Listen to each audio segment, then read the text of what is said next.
Hello everyone, अपन plant breeding वाला chapter पढ़ रहे हैं और अपन ने पहले लेक्चर के अंदर प्रिंसिपल्स की बात करी थी। आज हम डिस्कस करने वाले हैं इंट्रोडक्शन ऑफ प्लांट्स।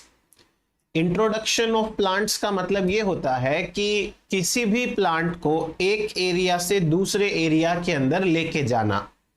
अब ये इंट्रोडक्शन प्लांट्स का नेचुरली भी हो सकता है और ह्यूमन के द्वारा भी हो सकता है। तो इंट्रोडक्शन कैसे होता है? अगर ह्यूमन कर रहा है तो पहले के टाइम में क्या हुआ करता था और आज की डेट में क्या होता है, ये सारी बातें अपन डिस्कस करने वाले हैं। तो चलिए बेसिक्स के साथ में स्टार्ट करते हैं। टॉपिक रहने वाला है हमारा इंट्रोडक्शन ऑफ प्लांट्स।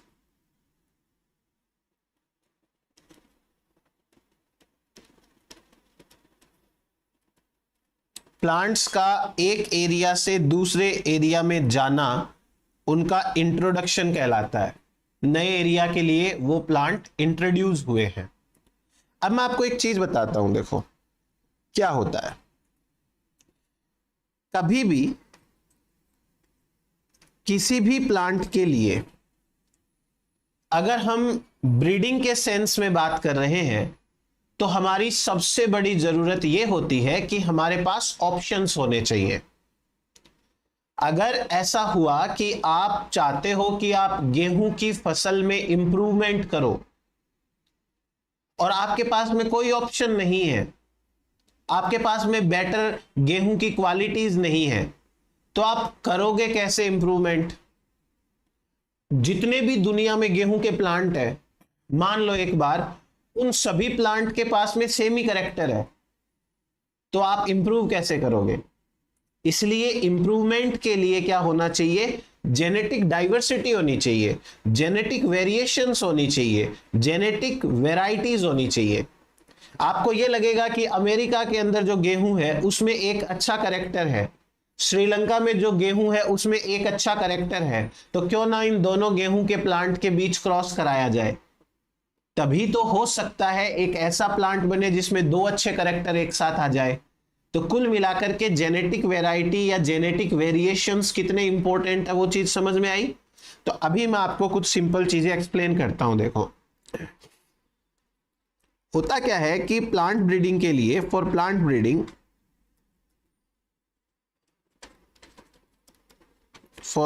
ब्रीडिंग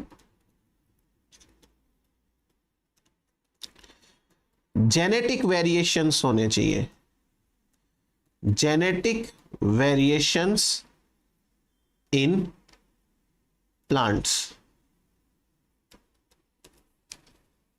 अब जेनेटिक वेरिएशंस दो तरीके से होते हैं। कैसे? या तो होते हैं नेचुरली,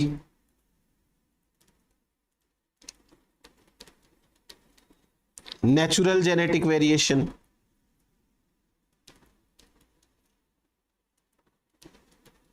नेचुरल जेनेटिक वेरिएशन का मतलब है कि प्लांट नेचुरली जहां पे ग्रो करता था या पहली बार जहां पर भी हुआ, स्टार्टिंग से ही बहुत सारे जेनेटिक वेरिएशंस है। दूसरा होता है आर्टिफिशियल। ह्यूमन बीइंग बार बार क्रॉस करा के वेरिएशंस लेके आए। तो दूसरे तरीके के वेरिएशंस होते हैं मैन मेड।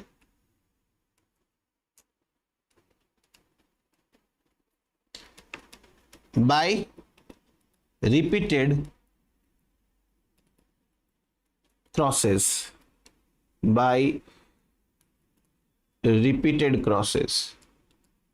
बार बार क्रॉस करा के उनमें वेरिएशंस लेके आए।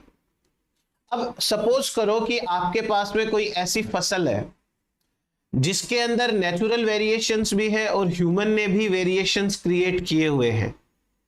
तो आप हमेशा याद रखना कि नेचुरल वेरिएशंस हैं वो बेटर हैं,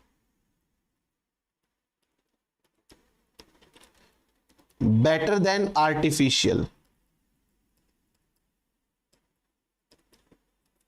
और ये जो नेचुरल जेनेटिक वेरिएशंस हैं, they should be first choice. मान लो गेहूं के प्लांट्स के लिए हमने बहुत सारे गेहूं के वेराइटीज बना रखे हैं, हमने बहुत बार क्रॉस करा करा के अच्छे अच्छे वेराइटीज बना लिए, भाई अच्छी बात है। लेकिन यदि नेचर के अंदर ऑलरेडी हमें बहुत सारे वेरिएशंस मिल रहे हैं तो हमें उनके साथ जाना चाहिए, वो प्लांट सेलेक्ट करने चाहिए। ह्यूमन वाले वेरिएशन के जो प्लांट्स होंगे ना, वो प्लांट्स उगाने के हिसाब से ठीक है, जब आप क्रॉस कराओगे तो अगले जनरेशन में वो करेक्टर जाएंगे, उसके चांस और भी ज्यादा कम हो जाते हैं। नेचुरल के साथ भी कम रहते हैं बट ह्यूमन वालों के साथ और कम हो जाते हैं। इसलिए बेटर ये है कि ह्यूमन वाले वेरिएशंस को हम कम से कम सेलेक्ट करें। अब और चीज देखते हैं, किसी भी प्लांट के लिए मैक्सिमम वेरिएशंस आपको कहां मिलेंगे? Maximum genetic variations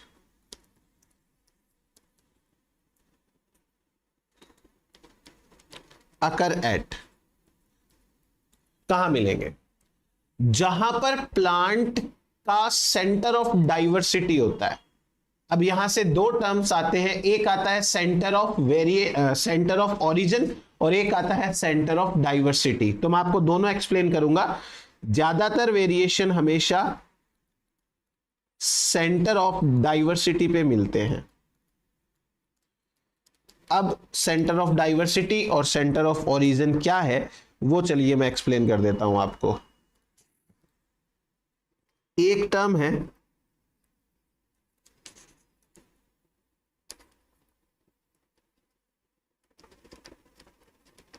centre of origin और दूसरा टर्म है centre of diversity. Centre of origin, centre of diversity. Now centre of origin और सेंटर ऑफ डाइवर्सिटी में क्या अंतर है? देखो, सबसे पहले कोई भी प्लांट दुनिया में वेरी फर्स्ट टाइम जहां पर इवॉल्व हुआ उसे कहते हैं सेंटर ऑफ ओरिजिन। अब यहां से दो ऑप्शंस रहते हैं। पहला, कोई प्लांट जहां पे सबसे पहले इवॉल्व हुआ वो उसी एरिया के अंदर आज भी मिलता है, तो हमने उस एरिया को उसका सेंटर ऑफ ओरिजिन कहा। अब ऐसा भी हो सकता है कि कोई प्लांट है वो मान लीजिए इंडिया में होता था पहले, मतलब इंडिया में इवॉल्व हुआ, सपोज एक बार इंडिया में सबसे पहले इवॉल्व हुआ और वो इंडिया से फैल गया श्रीलंका। और हुआ यूं कि किसी रीजन से जब ह्यूमन का इवोल्यूशन हुआ और ह्यूमन ने ऐसे प्लांट्स की स्टडी करना चालू किया, तब तक वो प्लांट इंडिया से गायब हो चुका था और ह्यूमन को फर्स्ट टाइम वो श्रीलंका में मिला। अब वैसे देखा जाए तो उसका इवोल्यूशन तो इंडिया में हुआ था, पर श्रीलंका के अंदर वो मिला स्टडी करते टाइम। तो हमारे पास कोई प्रूफ नहीं है कि ये प्लांट पहले इंडिया में था, तो हमको श्रीलंका ही उसका origin of centre of origin मानना पड़ेगा। चीज समझ में आ गई? हमारे पास सबूत नहीं है ना कि ये प्लांट का ओरिजिन इंडिया में हुआ है, लेकिन हमको तो श्रीलंका में मिला ये प्लांट। जब हमें ये बुद्धि आई कि हमको पढ़ना चाहिए, ये सारी चीजें देखनी चाहिए, तब जाके हमको तो श्रीलंका में सबसे पहले मिला। तो origin of centre of origin क्या होता है? सेंटर ऑफ ओरिजिन प्लांट का वो एरिया होता है जिसमें वो प्लांट इवॉल्व होता है फर्स्ट टाइम, या फिर हमें फर्स्ट टाइम मिलता है। सो सेंटर ऑफ ओरिजिन क्या है? Area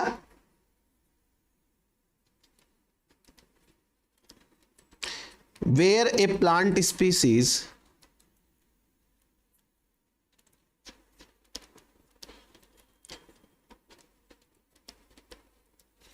evolved for first time।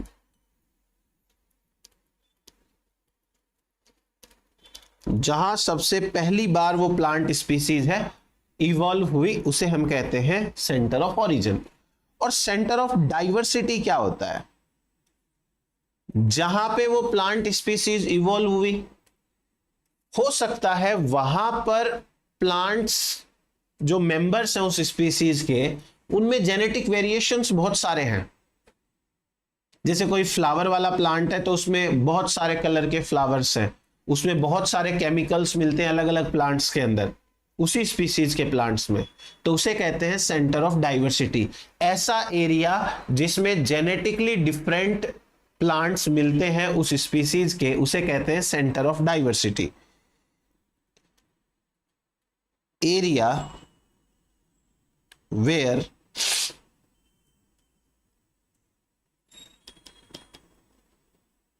genetically different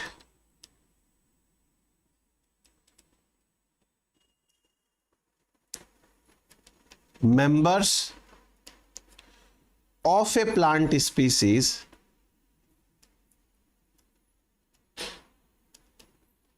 present, जिस एरिया के अंदर डिफरेंट जो जेनेटिकली वेरिएंट प्लांट्स हैं वो मिलते हैं। अब सेंटर ऑफ डाइवर्सिटी के केस में एक बात ये सही है कि मैक्सिमम टाइम प्लांट का जो सेंटर ऑफ ओरिजिन होता है वही उसके लिए सेंटर ऑफ डाइवर्सिटी भी होता है maximum time. So maximum times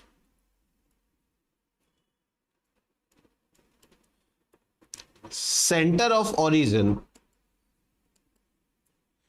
itself is the center of diversity।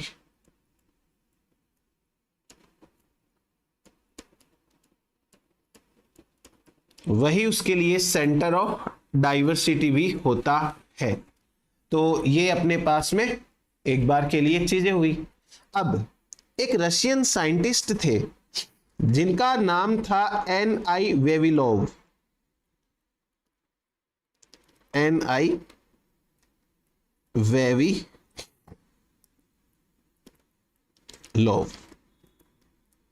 इन्होंने ना पूरी दुनिया को 8 एरिया के अंदर डिवाइड किया जहां पे सभी प्लांट्स का ओरिजिन हो रखा है। इन्होंने 8 सेंटर ऑफ ओरिजिन दिए, 8 सेंटर्स ऑफ ओरिजिन, सारे के सारे ही प्लांट्स के लिए। अब इनके लिए आपको एक बार मैप देखना पड़ेगा, तो मैप में आपको इजीली समझ में आ जाएगा। थोड़ा सा मैप का नॉलेज हो ना अपने को कि कौन सा प्लांट कहां ग्रो करता था, तो उसके हिसाब से ये हमको थोड़ा इजी समझ में आ जाता है। 8 सेंटर ऑफ ओरिजिन कौन कौन से थे? देखो, सबसे पहला है चाइना सेंटर,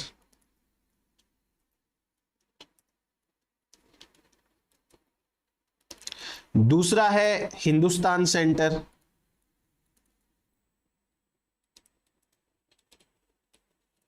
हिंदुस्तान सेंटर, तीसरा है central Asia centre, central Asia centre, चौथा है Asia minor centre, Asia minor centre, पांचवा है Mediterranean centre, Mediterranean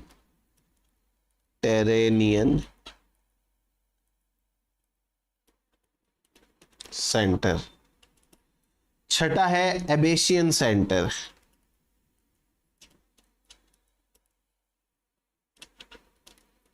Abyssinian centre, seventh है सेंट्रल अमेरिका सेंटर, सेंट्रल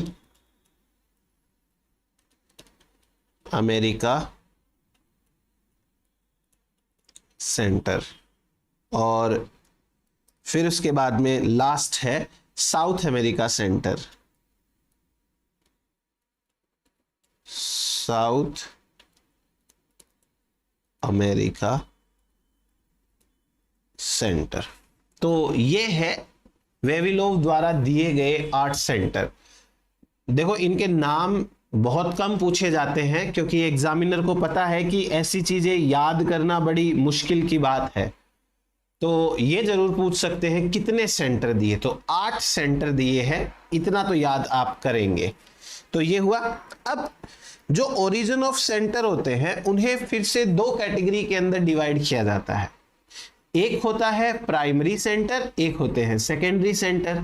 तो जो सेंटर ऑफ ओरिजिन है they are further divided into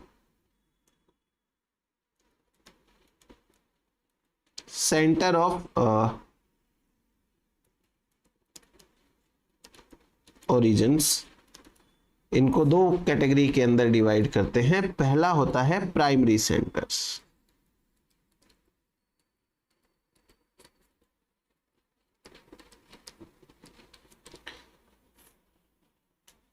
दूसरा होता है सेकेंडरी सेंटर।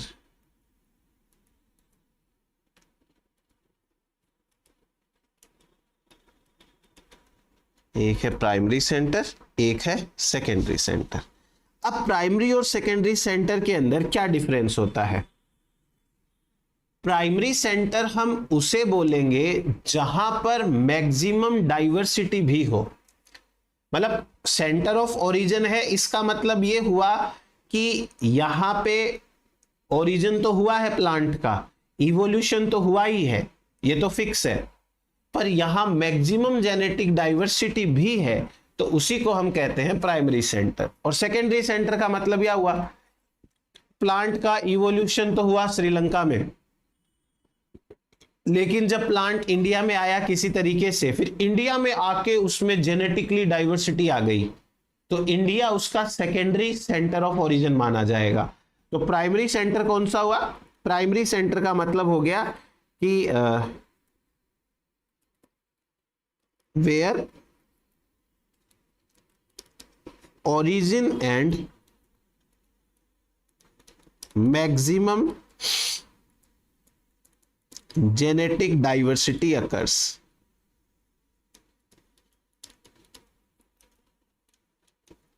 जहां पे जेनेटिक डाइवर्सिटी भी है, ओरिजिन तो हुआ ही हुआ है, लेकिन जेनेटिक डाइवर्सिटी है वो भी यहां पे यहीं पे है। और सेकेंडरी सेंटर उसका कौन सा माना जाएगा? originated at one center and genetic diversity occurs at separate center। तो जो सेपरेट सेंटर है वही उसका सेकेंडरी सेंटर है।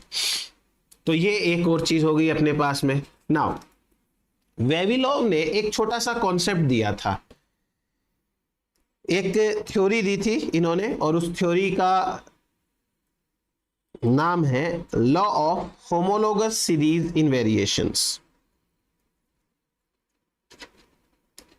Law of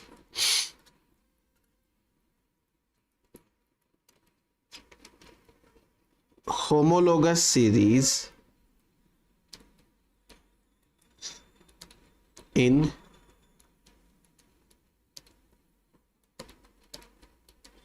variations।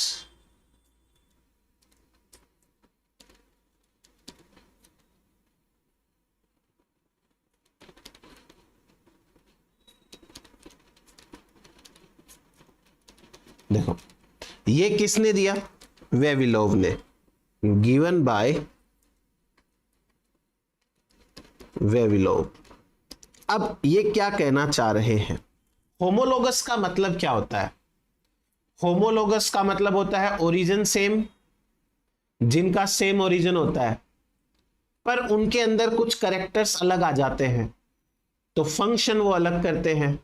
Origin same, function different, उसे कहते हैं होमोलोगस।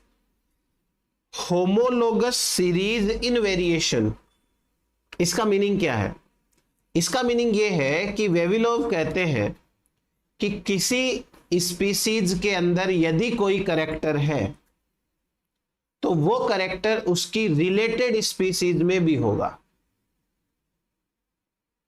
इसका मतलब जैसे मान लो मैं आपसे कहूं कि एक प्लांट है जिसका नाम है सोलेनम ट्यूबेरोसम, दूसरा प्लांट है Solanum मेलोनजेना।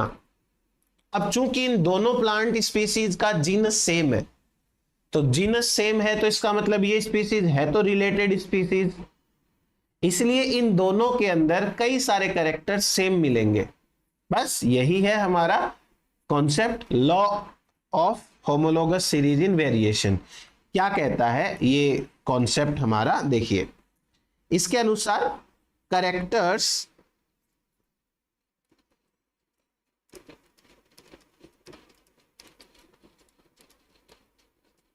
that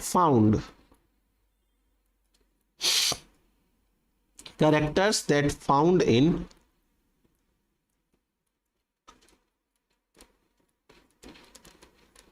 one species also occur in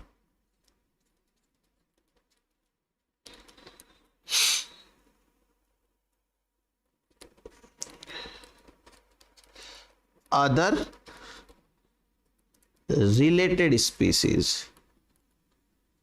जो उसकी रिलेटेड स्पीसीज है उसके अंदर भी वो कैरेक्टर्स प्रेजेंट होंगे, इसको अपन बोलते हैं law of homologous series in variation. चलो अब एक छोटा सा एक टर्म है वो और एक्सप्लेन करता हूं आपको। डोमेस्टिकेशन किसे कहते हैं? डोमेस्टिकेशन,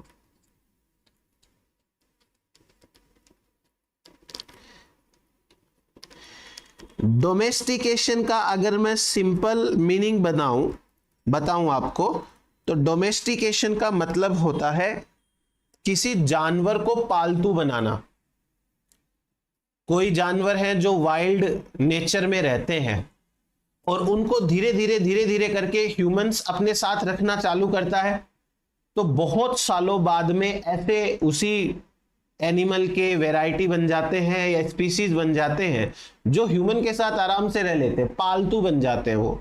जैसे आज की डेट में हमारे साथ कितने सारे पेट्स रहते हैं, अब वो हमारे लिए इंपॉर्टेंट थे इसलिए हमने रखना चालू किया। आजकल तो हम शौक की वजह से भी रखते हैं, वरना पहले तो हम इंपॉर्टेंट जो होते थे उनको रखते थे। गाय दूध देती है, गायों को रखना चालू कर दिया। कुत्ते हैं वो हमें प्रोटेक्शन दे सकते हैं थोड़ा बहुत, तो हमने कुत्तों को रखना चालू कर दिया। उसी प्रकार से जो भी हमको सही लगा उसकी जरूरत के अनुसार हमने उसको पालतू बनाया, that is known as domestication. अब डोमेस्टिकेशन प्लांट्स के सेंस में एक नॉर्मल वे में किसे कहते हैं? तो किसी भी वाइल्ड ऑर्गेनिज्म को ह्यूमन के साथ रहना सिखाना डोमेस्टिकेशन कहलाता है। ऐसी प्रोसेस जिसमें हम एक वाइल्ड ऑर्गेनिज्म को ह्यूमन के साथ में या आर्टिफिशियल कंडीशंस के अंदर रहना सिखाते हैं। अब प्लांट्स के सेंस में यूज करके देखो, कोई प्लांट वाइल्ड प्लांट था, गेहूं का प्लांट है, वो वाइल्ड प्लांट है। हमने धीरे धीरे करके उसमें इंप्रूवमेंट किया और आज गेहूं हमारे खेतों में उगता है। वो गेहूं को आप कहीं और उगा के देखो, रास्ते में फेंक दो उसका बीज, उगेगा? मर जाएगा वो। यानी कि वो आज की डेट में ह्यूमन पे इतना डिपेंडेंट हो चुका है कि हमारे प्रोटेक्शन के बिना गेहूं का प्लांट ऐसे वाइल्ड नेचर में नहीं उग सकता। तो इस प्रोसेस को हमने डोमेस्टिकेशन कहा है। तो डोमेस्टिकेशन का मतलब क्या होता है?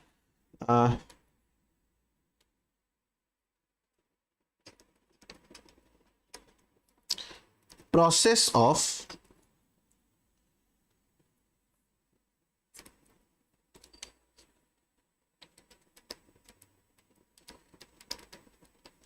keeping a wild organism, process of keeping a wild organism in artificial conditions, in artificial conditions. Artificial conditions में रखने की जो प्रोसेस है उसे हम डोमेस्टिकेशन कहते हैं। और डोमेस्टिकेशन है वो पुराना जो टाइम था,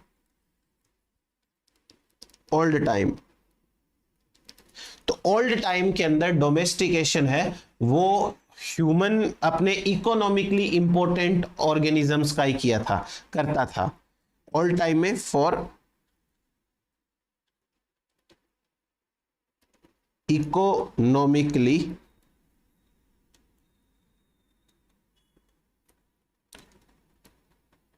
इंपॉर्टेंट ऑर्गेनिजम्स। तो ये हुआ अपने पास में डोमेस्टिकेशन, बस खाली एक छोटा सा समझने वाली बात है। अब देखो, अब आते हैं अपन प्लांट इंट्रोडक्शन के ऊपर। प्लांट इंट्रोडक्शन, प्लांट का इंट्रोडक्शन, इसका मतलब एक एरिया के प्लांट को दूसरे एरिया के अंदर लेकर के जाना, उसे कहते हैं इंट्रोडक्शन। सो एक बार डेफिनेशन लिख लेते हैं फिर एक्सप्लेन करते हैं अपन। Plant introduction means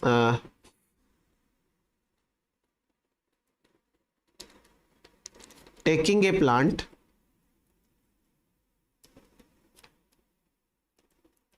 from one area to entirely new area, entirely new area, एकदम नए एरिया के अंदर प्लांट को लेके जाना। अब यहां से आते हैं तीन ऑप्शंस। पहला ऑप्शन ये है कि प्लांट का इंट्रोडक्शन होता है from one country to another country, one country to another country। दूसरा ऑप्शन, प्लांट का इंट्रोडक्शन होता है विद इन कंट्री, यानी एक ही कंट्री के अंदर।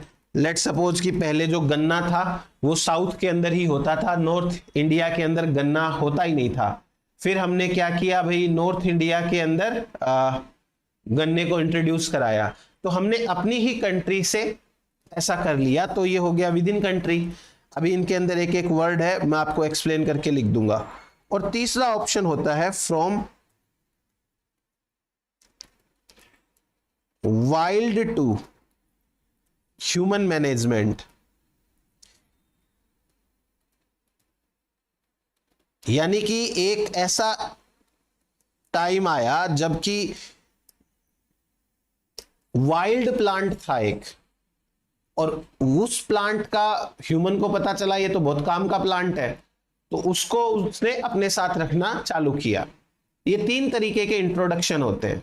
अब सबसे पहला वाला इंट्रोडक्शन है, उसे कहते हैं एग्जोटिक कलेक्शन। अगर कोई भी प्लांट है वो एकदम से नया प्लांट है, किसी कंट्री के लिए दूसरी कंट्री से लाया गया, तो इसे कहते हैं exotic collection. Exotic collection, exotic collection को हम लिखेंगे EC, मतलब एग्जोटिक कलेक्शन। दूसरा विद इन कंट्री है, इसे कहते हैं indigenous collection, indigenous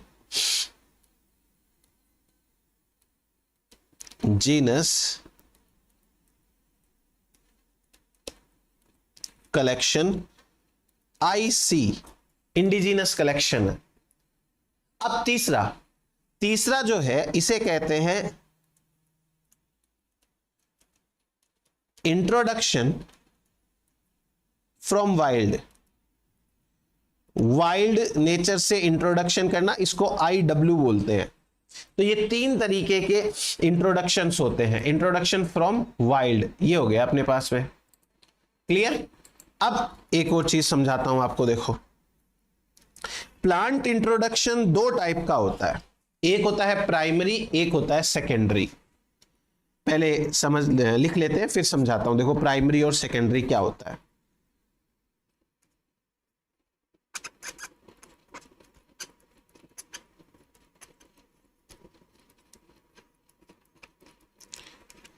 plant introduction.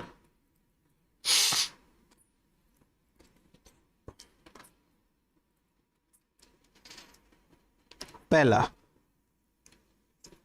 इसे कहते हैं प्राइमरी इंट्रोडक्शन।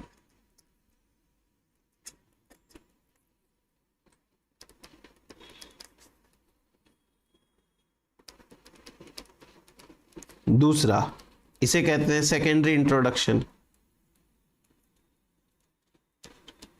सेकेंडरी इंट्रोडक्शन बहुत इजी है, बस थोड़ा सा समझने की बात है, और इतना भी समझने की बात नहीं है। प्राइमरी इंट्रोडक्शन देखो, अगर कभी ऐसा केस बनता है कि कोई प्लांट है और उस प्लांट को सीधा का सीधा यूज किया जा सकता है। यूज का मतलब हो गया कि जैसे मान लो कोई वैरायटी है, अमेरिका से हमने मंगाई और मंगा के सीधी खेत में लगा दी और उससे फसल हो गई, उसको बेच दिया, कुछ नहीं करना पड़ा अपने को। इसे कहते हैं प्राइमरी इंट्रोडक्शन।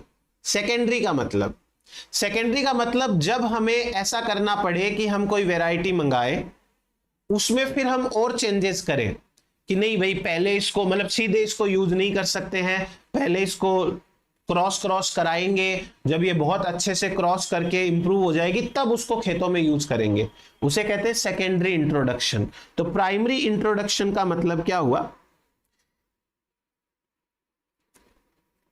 जब डायरेक्टली यूज किया जा सके, directly used in new area, जब नए एरिया के अंदर वो डायरेक्टली यूज आ जाती है। एग्जाम्पल देखो, गेहूं की कुछ वैरायटी है,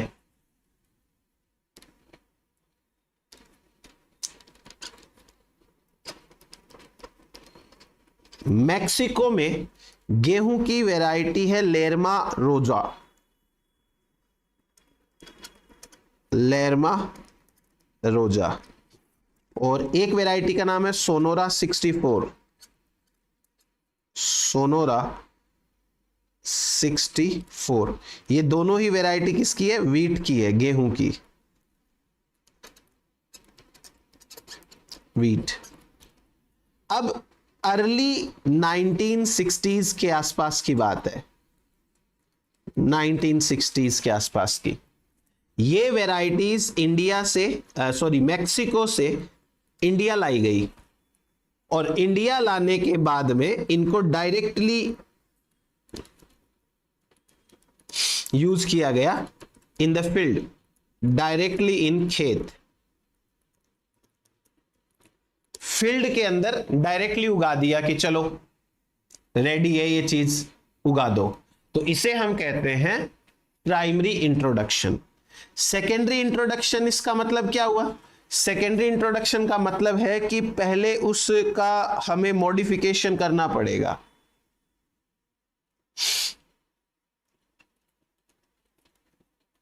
have to be improved first by breeding programs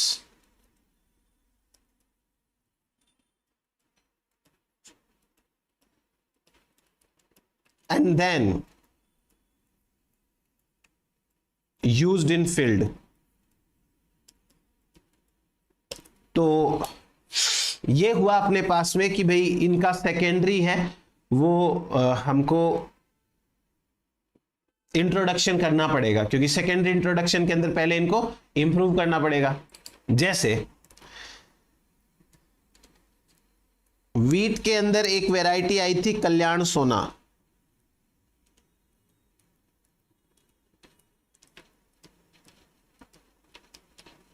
और राइस के अंदर एक वैरायटी आई थी IR8। ये वैरायटीज हमने थोड़ा और इंप्रूव करने के बाद खेतों में लगाई है, तो ये सेकेंडरी का एग्जाम्पल होता है। चलो अब अपन बात करते हैं प्लांट इंट्रोडक्शन इन इंडिया के बारे में।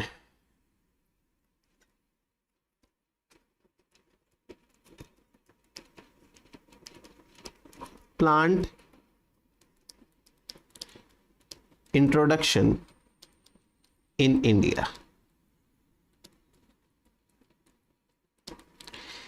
प्लांट इंट्रोडक्शन इन इंडिया में आप एक बार सिंपल वे में समझना, जब हम अर्ली टाइम की बात करते हैं,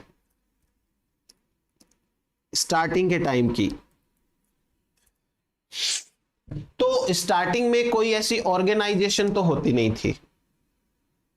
ऑर्गेनाइजेशन नहीं होती थी तो प्लांट्स को कोई भी अपनी मर्जी से ला सकता था। जैसे व्यापारी लोग आते थे दूसरे देशों से, अब उनको कोई प्लांट पसंद है तो अपने साथ ले आते थे, फिर महीना 2 महीना 4 महीना जितना भी रुकते थे वो इंडिया में अपने आसपास उगाते थे। कोई इंडिया का बड़ा आदमी है, उसको कोई प्लांट पसंद आ गया, कहीं गया घूमने, वहां से वो ले आया उसको, या कोई परमानेंटली इंडिया में रहने के लिए आ रहे हैं, वो अपने साथ कुछ प्लांट्स ले आए। तो अर्ली टाइम के अंदर तो ऐसे ही इंट्रोडक्शन होता था, क्योंकि अर्ली टाइम के अंदर देयर वाज नो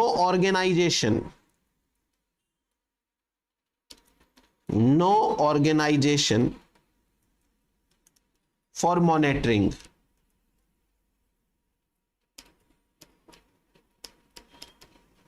मॉनिटरिंग के लिए कोई ऑर्गेनाइजेशन नहीं थी, कैसे भी प्लांट्स ला सकते थे, और उन्हीं का नतीजा है कि आज इंडिया के अंदर इतनी एग्जोटिक स्पीसीज है जिसने तबाही मचा रखी है।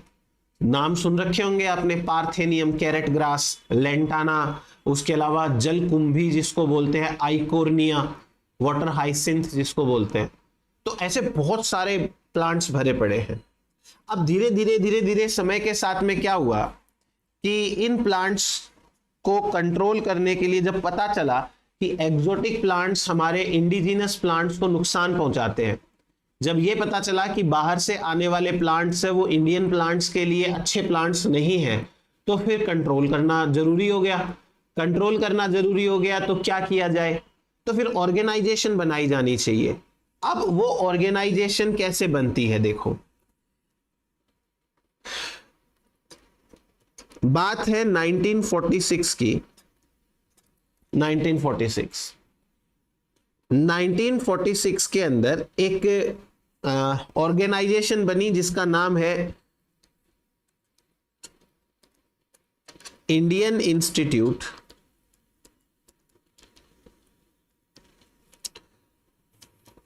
Indian agricultural research institute, Indian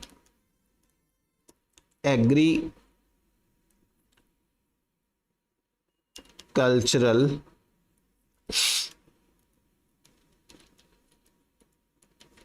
research institute.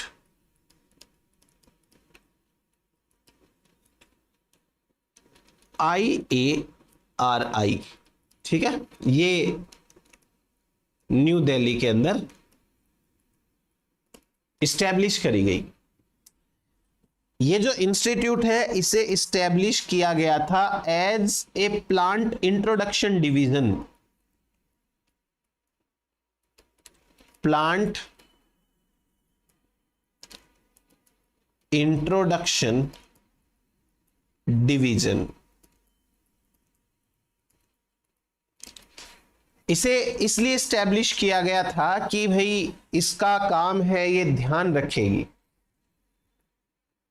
कि इंडिया के अंदर कोई भी प्लांट बाहर से यदि आ रहा है तो उसे चेक करना है। पहले तो ऐसे समझ लो मजाक मजाक में इस्टेब्लिश किया, पर बाद में ये रियलाइज हुआ कि इस तरीके की ऑर्गेनाइजेशन का होना बहुत कंपलसरी है। ये ऑर्गेनाइजेशन तो बहुत इंपॉर्टेंट ऑर्गेनाइजेशन है, मजाक की बात नहीं है ये। तो इसी ऑर्गेनाइजेशन के अंदर एक डेडिकेटेड सेंटर बना दिया जो अब सीरियस वे के अंदर इंडिया के अंदर आने वाले हर प्लांट, हर सीड, हर ग्राफ्ट सबका ध्यान रखेगा। उसका नाम है NBPGR, national bureau of plant research resources, genetic resources. तो क्या किया गया 1976 के अंदर, 1976 के अंदर इस IARI का ही पार्ट खोला गया, national bureau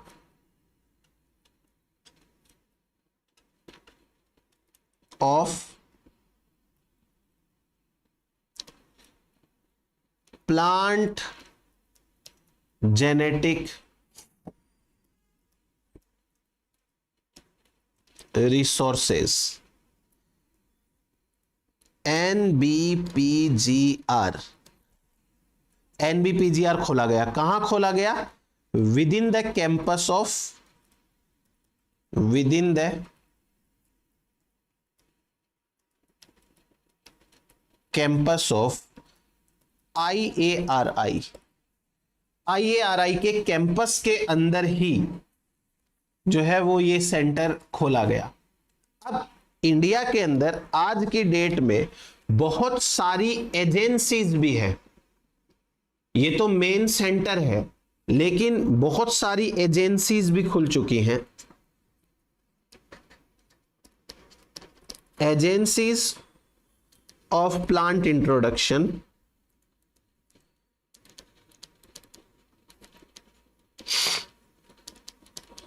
in India.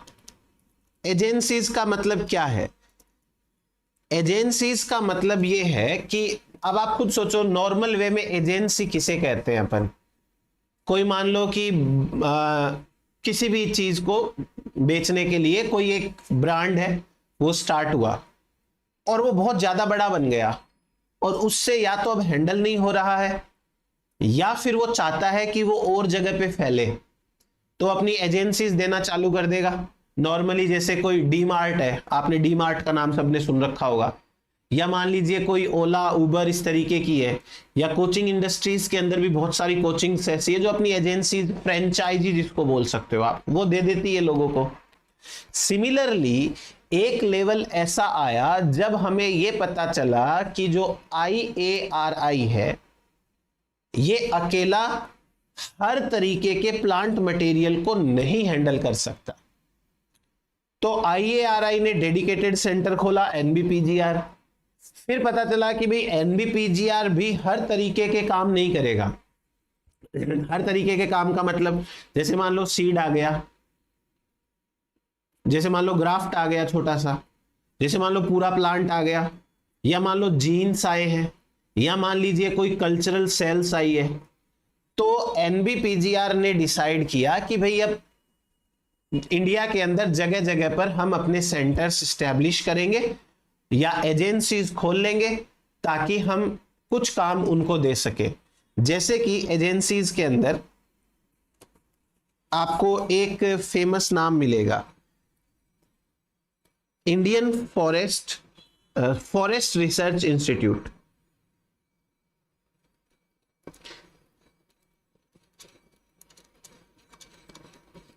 Forest research institute, FRI, ये देहरादून में है। एक और चीज मैं आपको क्लियर करूंगा, Dehradun.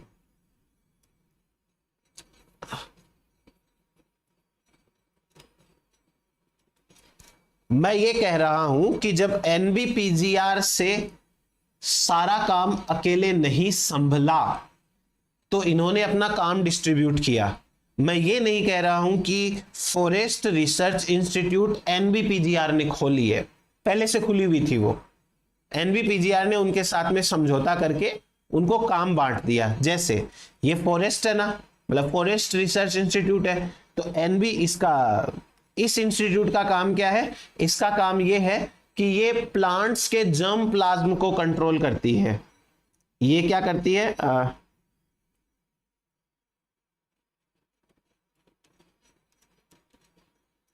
Germ plasm of forest trees.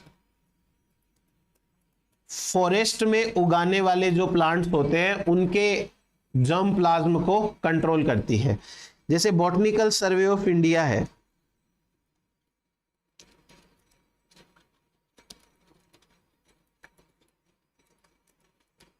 Botanical survey of India, BSI, ये हावड़ा के अंदर है, कलकत्ता हावड़ा। इसका काम है एरोमेटिक एंड मेडिसिनल प्लांट्स के इंट्रोडक्शन को कंट्रोल करना, aromatic and medicinal plant.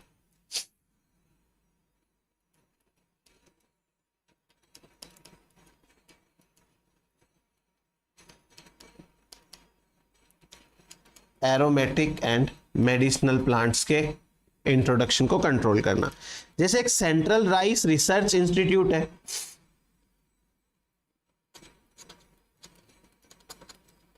Central rice research institute, CRRI,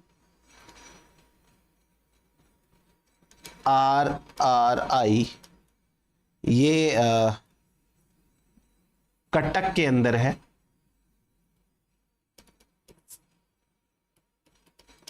और ये राइस के लिए है, नाम से भी तो पता चल रहा है राइस के लिए है, ये लिखो इतना। फिर उसके बाद में next sugar cane breeding research institute,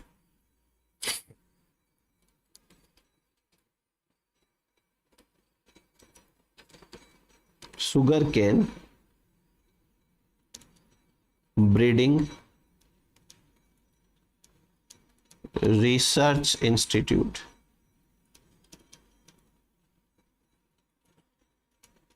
SBRI, ये कोयम्बटूर में है।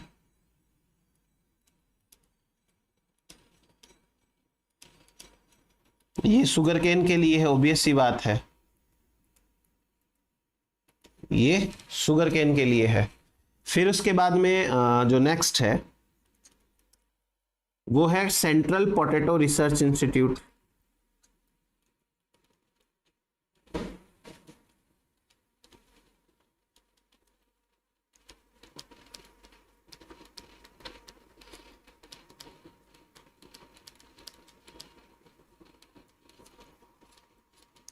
CPRI, ये शिमला के अंदर है।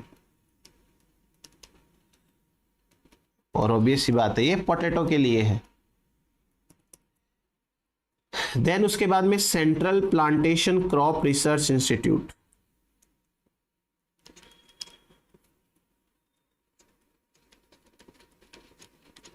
सेंट्रल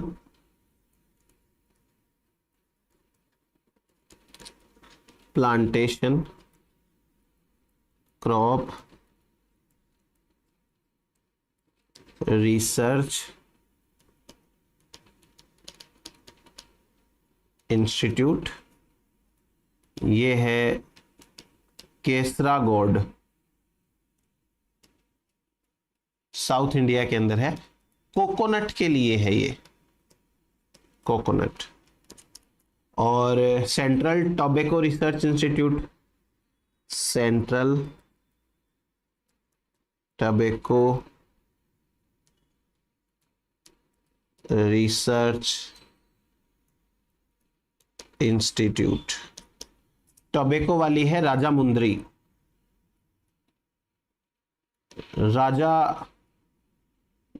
मुंद्री उस जगह का नाम है जहां पे फॉसिल्स बहुत मिलते हैं। ये टोबैको के लिए है, जाहिर सी बात है, टोबैको। और उसके बाद में international crop research institute for semi arid tropics,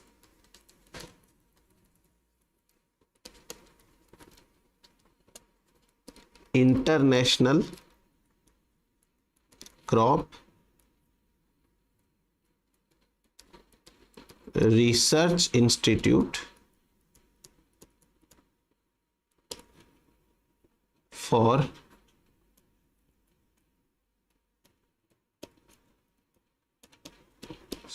semi arid tropics, ICRISAT। ये है आपकी पटनचेरू, हैदराबाद के पास में है पटनचेरू।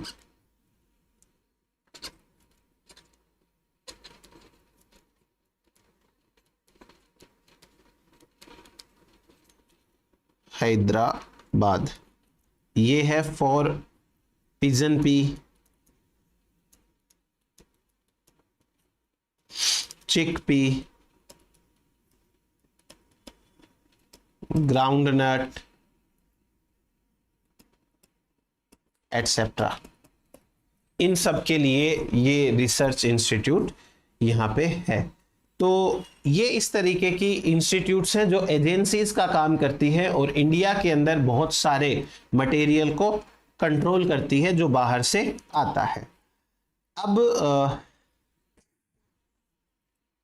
NBPGR के 5 सब स्टेशंस हैं। NBPGR इसके हैं 5 सब स्टेशंस।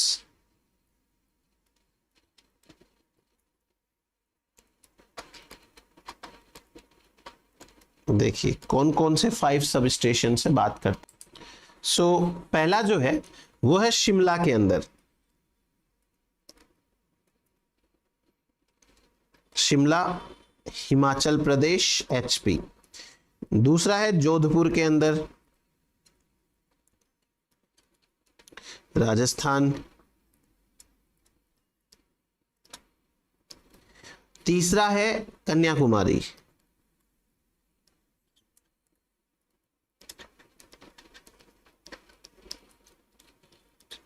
तमिलनाडु। पांचवा है अकोला, महाराष्ट्र।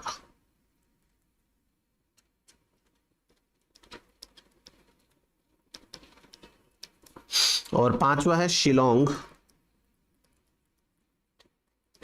मेघालय। तो ये 5 NBPGR के सब स्टेशंस हैं और इन सब स्टेशंस के ऊपर चेक किया जाता है सारा का सारा NBPGR का मटेरियल अलग अलग क्लाइमेटिक कंडीशंस के अकॉर्डिंग। नेक्स्ट टू दिस एक इंटरनेशनल बोर्ड है जिसका नाम है international board of plant genetic resources, plant genetic resources, IBPGR। ये जो IBPGR है ये इस्टेब्लिश हुआ है रोम इटली के अंदर 1947, रोम के अंदर इटली। और इस IBPGR का मकसद ये है, IBPGR का पर्पज ये है कि ये सेंटर इंटरनेशनली जो आदान प्रदान होते हैं प्लांट्स मटेरियल का उनको कंट्रोल करता है, for international exchange of plants, international transport समझ लो, transport of plants.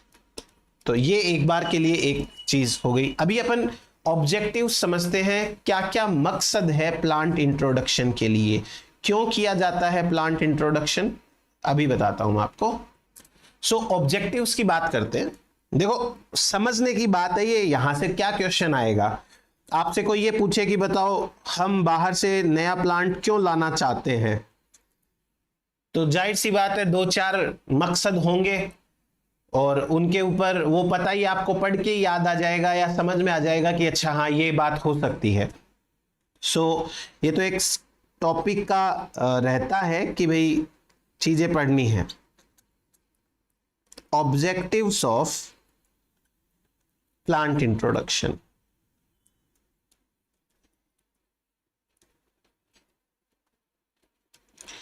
Plant introduction का क्या ऑब्जेक्टिव है या क्या मकसद है, बात करते हैं। सी,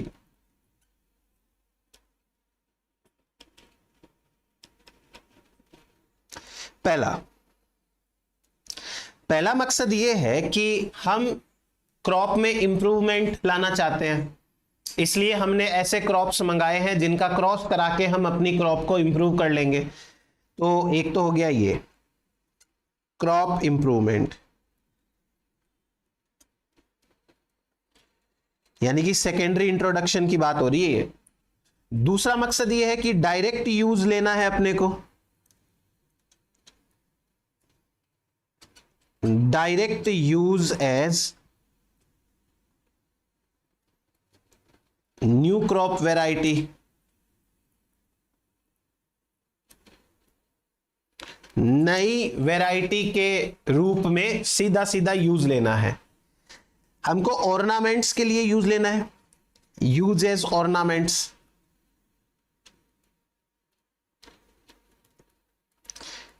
या हमको स्टडी पर्पज से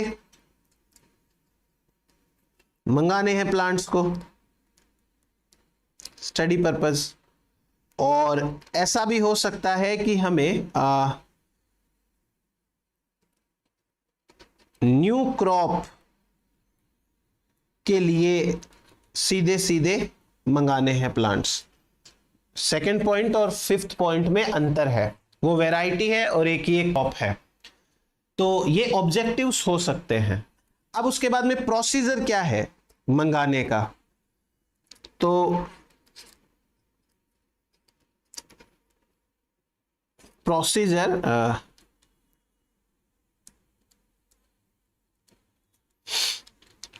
ऑफ प्लांट इंट्रोडक्शन।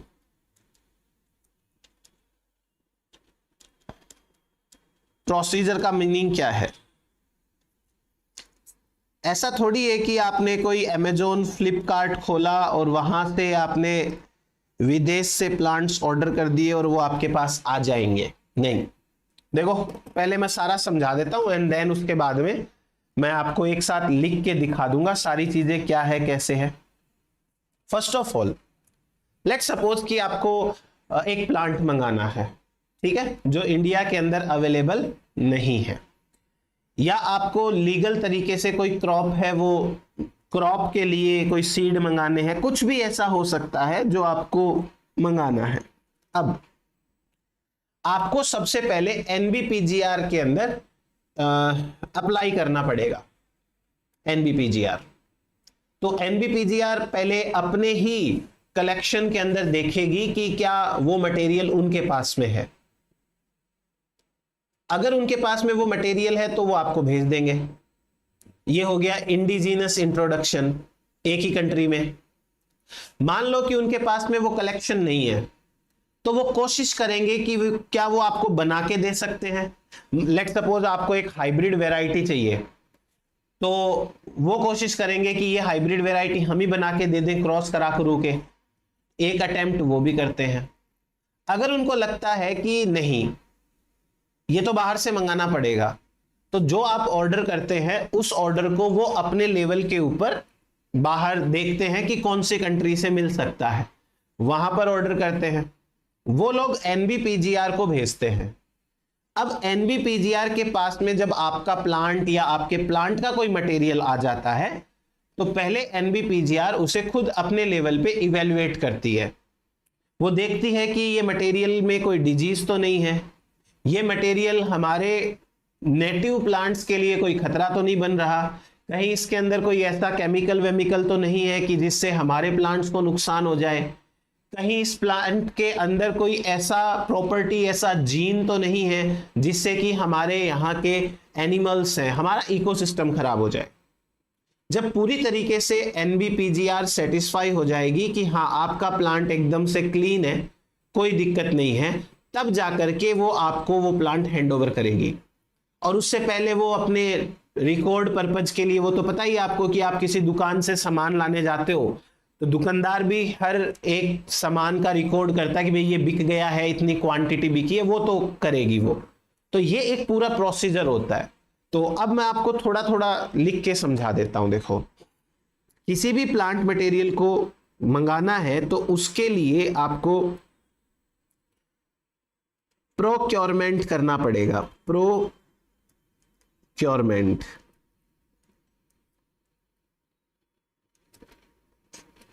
प्रोक्योरमेंट का मतलब होता है कि आप ये मटेरियल किस बेसिस पे मंगा रहे हो। एक बेसिस ऑफ ऑर्डर होता है, basis of order of plant. जैसे क्या बेसिस है? क्या आप एक्सचेंज करना चाह रहे हो प्लांट मटेरियल, कि आपका फ्रेंड अमेरिका में बैठा है, आपने कहा कि ये क्रॉप तुम ले जाओ, तुम्हारी वाली क्रॉप मुझे दे दो, ऐसा कोई मकसद है? दूसरा, क्या आप परचेज करना चाह रहे हैं, आप खरीद रहे हो प्लांट को, या आप कोई गिफ्ट कर रहे हो, या गिफ्ट ले रहे हो, ऐसा। तो इन सभी केसेस के अंदर आपको क्या करना पड़ेगा? आपको अप्लाई करना पड़ेगा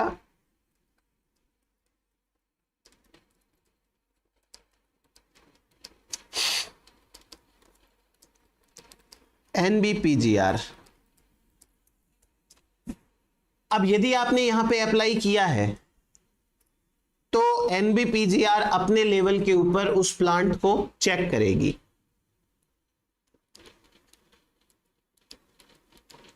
search in regional collection, regional collection के अंदर सर्च आउट करेगी कि मिल जाए तो अच्छा है, वहीं का वहीं काम खत्म हो जाए। अगर मान लीजिए कि रीजनल कलेक्शन के लिए नहीं है तो क्रिएट प्लांट फॉर यू, वो कोशिश करेगी कि आपको प्लांट बना के दे, वो वैसा वाला जैसा चाहिए। इन केस वो भी नहीं है तो फिर ये आगे जाके अरेंज करती है, अरेंज फ्रॉम अदर कंट्री।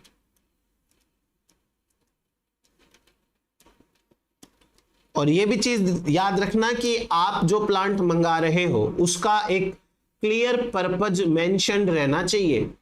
ऐसे नहीं है कि आपका मन किया कि ये प्लांट चाहिए और वो प्लांट आपने मंगा लिया, नहीं, आपको एक क्लियर पर्पस देना पड़ेगा कि ये प्लांट आप क्यों मंगाना चाह रहे हो। नेक्स्ट देखो, ये हो गया अपना प्रोक्योरमेंट। अब कोई भी दूसरी कंट्री है, वो आपका ऑर्डर जब भेजेगी तो उस ऑर्डर को थोड़े टाइम के लिए क्वारंटाइन होना पड़ेगा। अब कोविड के बाद में क्वारंटाइन का मीनिंग सबको पता चल गया अच्छे से कि क्वारंटाइन का मीनिंग क्या है ना। कोई प्लांट अमेरिका से आ गया, ऑस्ट्रेलिया से आ गया, कहीं से भी आ गया, तो अब वो प्लांट जो है कहां पे रहेगा? NBPGR के अंदर। NBPGR के अंदर उस प्लांट को रखना पड़ेगा कुछ समय के लिए ताकि इवेल्युएट हो सके पूरा का पूरा।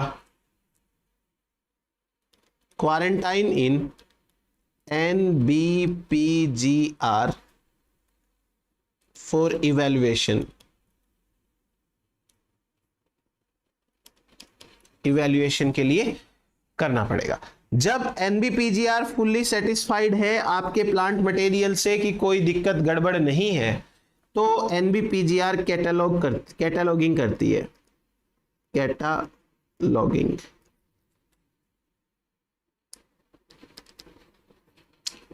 कैटलॉगिंग का मतलब ये हो गया कि जो प्लांट है वो कहां से आया है, यदि बाहर से आया है तो EC लगा देगी, exotic collection from other country. अगर इंडिया का इंडिया में ही है तो EC लगा देगी उस प्लांट के अंदर, सेम कंट्री। और अगर इंट्रोड्यूस फ्रॉम वाइल्ड है तो फ्रॉम वाइल्ड हैबिटाट। मान लो आपको कोई संजीवनी बूटी चाहिए और आप अप्लाई कर दो कि भाई ये चाहिए मेरे को, तो वो वाइल्ड में ढूंढेंगे आपके लिए संजीवनी बूटी, है ना, वैसे टाइप से। फिर उसके बाद में चौथा स्टेप आता है इवैल्यूएशन का। फिर से इवैल्यूएशन के अंदर अब क्या किया जाएगा, उस प्लांट को चेक किया जाएगा फॉर क्लाइमेटिक कंडीशंस, कि ग्रो कर सकता है कि नहीं कर सकता। Check plant for climatic condition, climatic condition के लिए चेक किया जाएगा। एंड लास्ट, अगर प्लांट अच्छा है तो उसे मल्टीप्लाई किया जाएगा, मल्टीप्लीकेशन एंड डिस्ट्रीब्यूशन। फिर उसका डिस्ट्रीब्यूशन इजी वे में हो सकता है आपके पास में। तो ये कुछ प्रोसीजर है वो फॉलो करने होते हैं। अब अपन बात करते हैं मेरिट्स और डीमेरिट्स की। मैं आपको डीमेरिट ही समझा देता हूं। Demerits of plant introduction.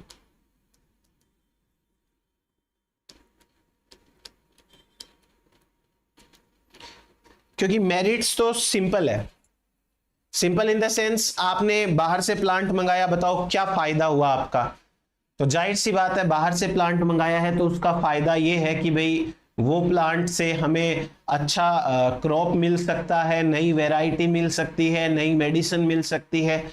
फायदे तो समझ में आते हैं, नुकसान और उसके कुछ एग्जाम्पल्स हैं वो समझ लेते हैं। जैसे पहला नुकसान तो ये है कि नए प्लांट से कोई प्लांट डिजीज आ सकती है, उस प्लांट मटेरियल के साथ में यदि कोई डिजीज्ड कंडीशन आ गई, कोई वायरस, कोई बैक्टीरिया, कोई फंजाई का स्पोर वगैरह, तो दिक्कत हो सकती है। जैसे हुई है एक डिजीज है लेट ब्लाइट ऑफ पोटैटो, पहले इंडिया में नहीं होता था। लेट ब्लाइट ऑफ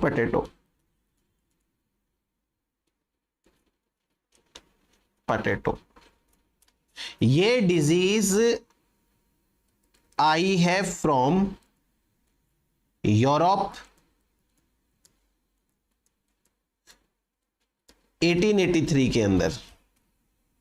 दूसरी डिजीज है कॉफी रस्ट,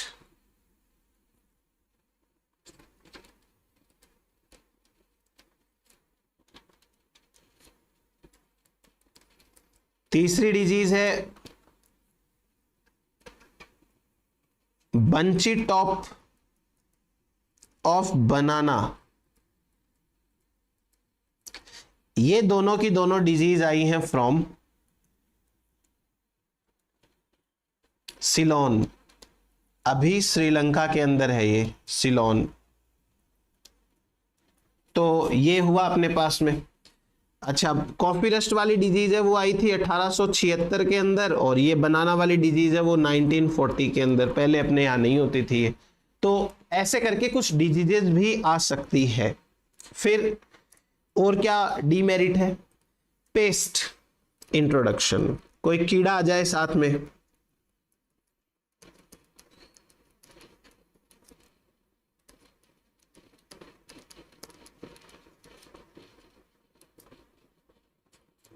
पेस्ट का इंट्रोडक्शन। तो पेस्ट इंट्रोडक्शन के अंदर एक इंसेक्ट आया है पोटैटो ट्यूबर मोथ। पोटैटो,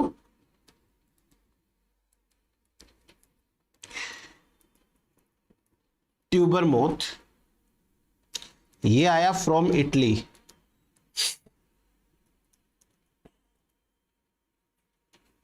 (1900) के अंदर, 1900 के अंदर ये आया था। उसके बाद में फ्लूटेड स्केल ऑफ सिट्रस,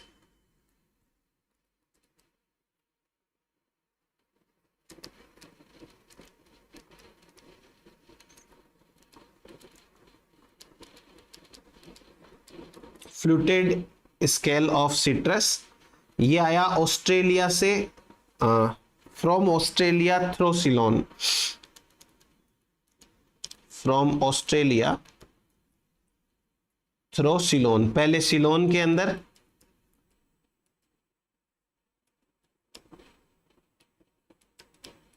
बाद में ऑस्ट्रेलिया में 1928 के अंदर।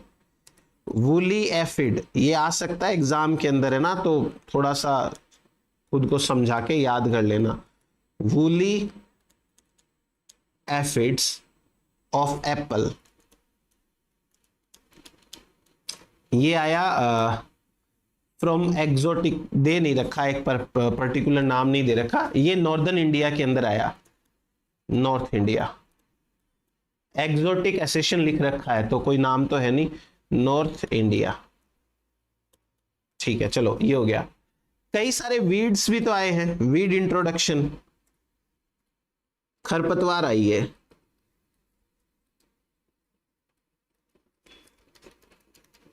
Weed introduction.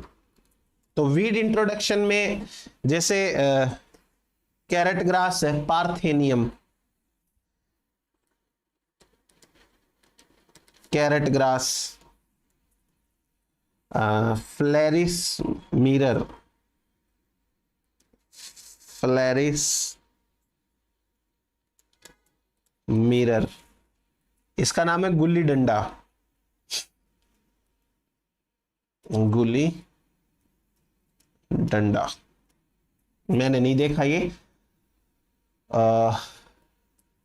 उसके बाद में लेंटाना कामारा, गूगल पे सर्च करना है ये प्लांट का नाम, अगर किसी को नहीं पता है तो, पता है तो अच्छी बात है। ये आया फ्रॉम ऑस्ट्रेलिया, फ्रॉम ऑस्ट्रेलिया, और ये आया फ्रॉम यूएसए, और ये कैरेट ग्रास है वो आया फ्रॉम इंग्लैंड। तो इस तरीके से ये डीमेरिट्स हैं प्लांट्स मंगवाने के, इनके एग्जाम्पल्स थे इसलिए मैंने ये बता दिए। बाकी मेरिट्स में ऐसा कुछ याद करने लायक नहीं है, और इसमें भी वैसे तो कुछ याद करने लायक नहीं, बट ये एग्जाम्पल्स देख लेना, कौन कौन सी डिजीज, कौन कौन से पेस्ट है या कौन कौन से वीड्स हैं वो कहाँ से आए। तो ये हुआ अपने पास इंट्रोडक्शन वाला पार्ट। नेक्स्ट सेशन के अंदर हम सिलेक्शन मेथड्स पढ़ेंगे कि कैसे प्लांट को हम हाइब्रिडाइजेशन कराने से पहले सेलेक्ट करते हैं, किस बेसिस पे सेलेक्ट करते हैं। ठीक है, थैंक यू अभी के लिए।